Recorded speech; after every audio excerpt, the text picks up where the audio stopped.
வணக்கம். இது ஜேபியின் தையலகம். நம்ம ஏற்கனவே 2 மெத்தடில் பர்ஸ் தைக்கிறது எப்படிங்கிறத கற்றுக்கிட்டோம். இன்றைக்கி 3வது மெத்தடில் பர்ஸ் எப்படி தைக்கலாம் அப்படிங்கிறத பார்க்கலாம். ஒரு பேப்பர் பேட்டர்ன் 10க்கு 5 அங்குலத்தில் எடுத்து வச்சுக்கோங்க. இதே அளவுள்ள 2 ஸ்பாஞ்ச், வழக்கம் போலே தான் 2 லைனிங் கிளாத், 2 நம்ம எந்த கிளாத்தில் பர்ஸ் தைக்க போகிறோமோ அந்த கிளாத்தில் 2 கிளாத்து. ஜிப் அதே மாதிரி தான், தையலுக்கு இடம் விட்டுட்டு மைய அளவில் மார்க் அவுட் பண்ணி எடுத்துக்கோங்க. 2 பிட்டு கிளாத்து. இப்போது எப்படி தைக்கிறதுங்கிறத பார்க்கலாம்.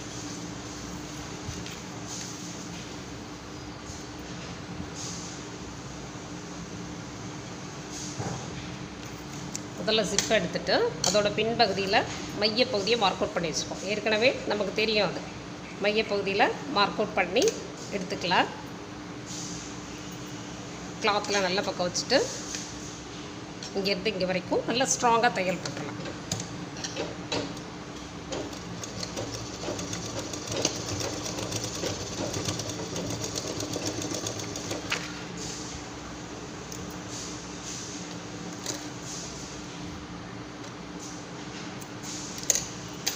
அதே மாதிரி இந்த பக்கம் நல்ல பக்கம் வச்சு இங்கேருந்து இங்கே வரைக்கும் ஒரு தையல்.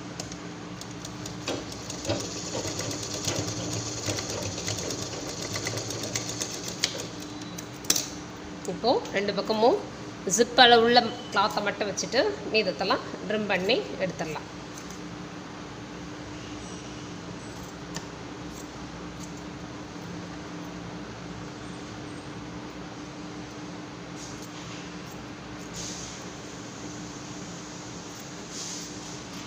Okay, zip ready. இப்போது லைனிங் கிளாத்தை முதல்ல வைக்கலாம். அது மேலே ஸ்பாஞ்சு,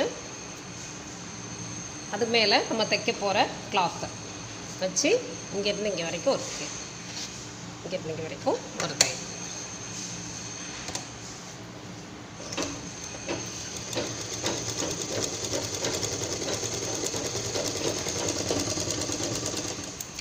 அதே மாதிரி ஈக்குவல் கேப்ஸில் இந்த இடத்துல ஒரு 4 இடத்துல தையல் போட்டு வச்சுக்கலாம்.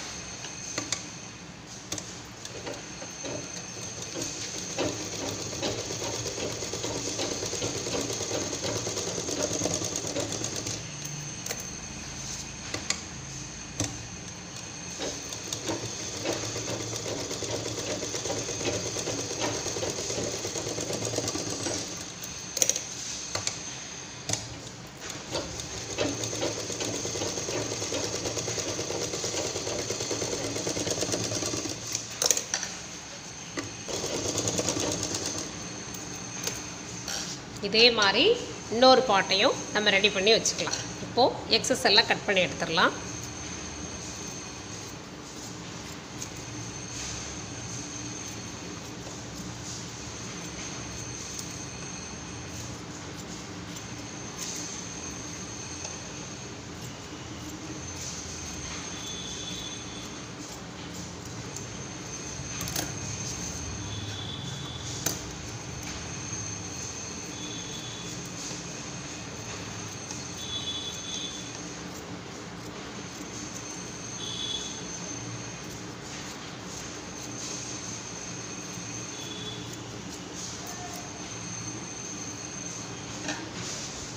இப்போது இதோட மையப்பகுதியை மார்க் அவுட் பண்ணி எடுத்துக்கலாம்.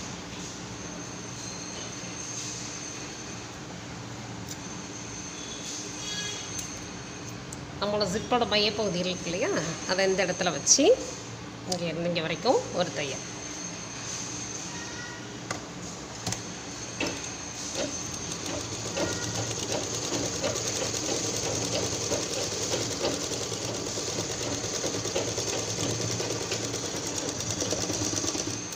இப்போது இந்த ஜிப்போட பகுதியை மடக்கி வச்சுட்டு அமுக்கு தையல் சொல்லுவோம் இல்லையா, அதே மாதிரி இங்கேருந்து இங்கே வரைக்கும் ஒரு அமுக்கு தையல் போட்டுக்கலாம்.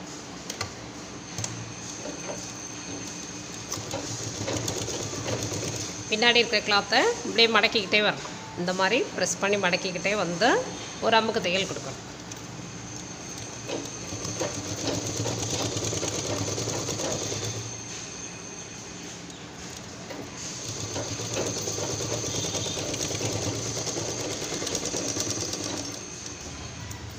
இப்போது எக்ஸஸ் கிளாத்தெல்லாம் கட் பண்ணி எடுத்துக்கலாம்.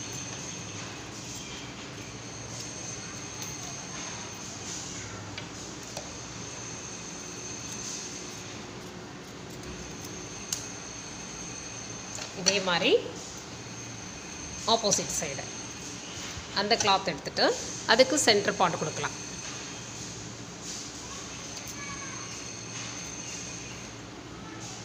அதே மாதிரி தான் இந்த பக்கம் சென்டர் பாயிண்ட் வச்சுருக்கோம் இல்லையா, அந்த சென்டர் பாயிண்ட்டை இதோட சென்டர் பாயிண்டில் வச்சு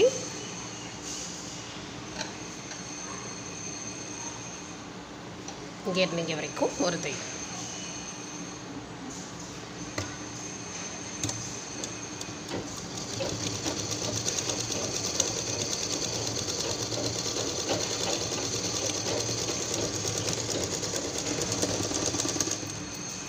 இப்போது திருப்பி வச்சு அதே மாதிரி தான் இந்த போர்ஷனை இந்த பக்கமாக திருப்பி இந்த பக்கமாக மடக்கி விட்டு இந்த இடத்துல ஒரு அமுக்கடி போடணும். அது நம்ம ரைட் சைடில் போடணும். ஏன் அமுக்கடி போடணுன்னாக்கா இந்த ரன்னர் வந்து இந்த இடத்துல மாட்டிக்கிச்சுன்னா நமக்கு போர்ஸை வந்து திறக்கிறதுக்கோ மூடுறதுக்கோ டிஸ்டர்ப் ஆகும்.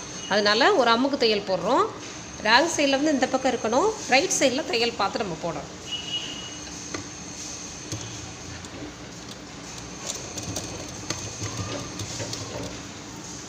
அடியில் திருப்பி பார்த்து கரெக்டாக மடக்கிறோமா அப்படிங்கிறத செக் பண்ணிக்கிட்டே தையல் போடலாம். நீங்கள்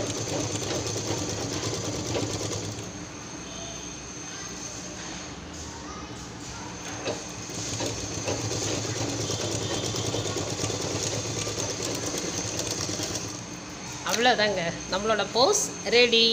இப்போ ஏற்கனவே நமக்கு தெரியும், இந்த ஜிப்பு உள்ள பாகத்தை விட்டுட்டு இந்த டிப்பில் தான் நம்ம மார்க் அவுட் பண்ணிவிட்டு மூட்டுவோன்னு சொல்லி நமக்கு ஏற்கனவே தெரியும் இல்லையா. அதே தான் இந்த இடத்துல மார்க் அவுட் பண்ணிவிட்டு ஜிப்பை லேஸாக ஓப்பன் பண்ணி வச்சுட்டு மடக்கி நம்ம மார்க் அவுட் பண்ண அந்த ப்ளேஸை பிடிச்சிக்கலாம்.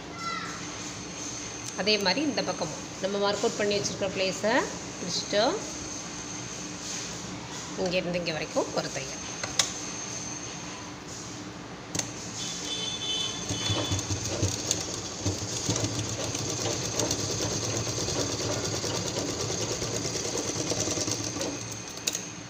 அதே மாதிரி மார்க் அவுட் பண்ண ப்ளேஸை பிடிச்சிட்டு இங்கேருந்து இங்கே வரைக்கும் ஒரு தையல்.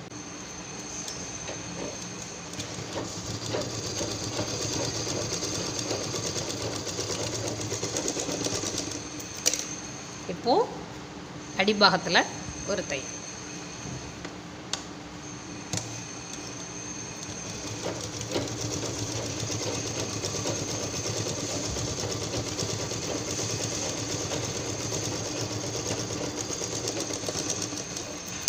போஸு ஸ்ட்ராங்காக இருக்கிறதுக்காக திரும்பவும் இங்கேருந்து இங்கே வரைக்கும் ஒரு தையல்.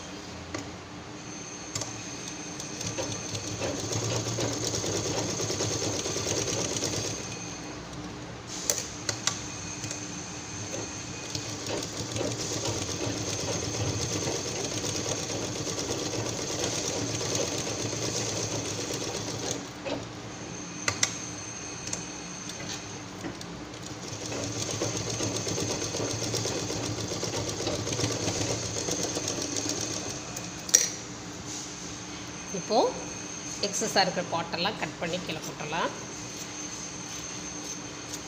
கார்னர்ஸில் கட் கொடுத்துடலாம்.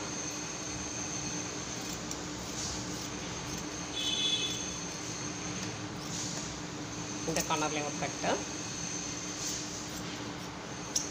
அவ்வளோதாங்க, நம்மளோட போஸ் ரெடி.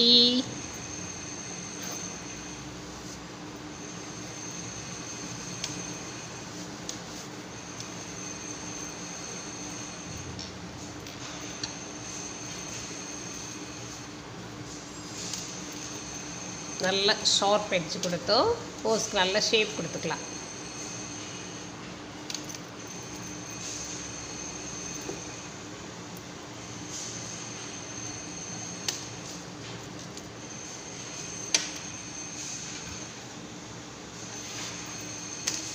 அழகான சூப்பரான ஒரு போஸ் ரெடி.